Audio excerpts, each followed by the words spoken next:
കേരളത്തിലെ ജൈവ ജില്ല ഏത്? കാസർഗോഡ്. കേരളത്തിലെ ജൈവ ജില്ല കാസർഗോഡ്. ലോക ഭൗമദിനമായി ആചരിക്കുന്നത് എന്ന്? ഏപ്രിൽ 22.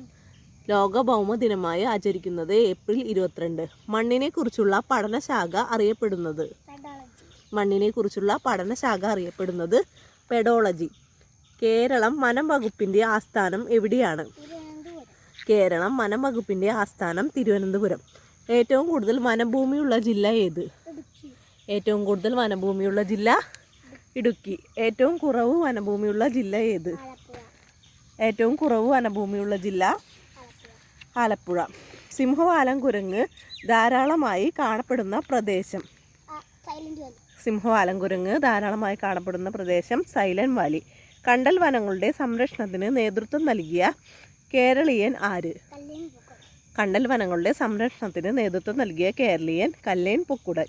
ഫലങ്ങൾ ഇല്ലാത്തതും വിത്തുള്ളതുമായ മരമേത്? ഫലങ്ങൾ ഇല്ലാത്തതും വിത്തുള്ളതുമായ മരം തേക്ക്. പ്രകൃതിയുടെ തോട്ടി എന്നറിയപ്പെടുന്ന പക്ഷി ഏത്? പ്രകൃതിയുടെ തോട്ടി എന്നറിയപ്പെടുന്ന പക്ഷി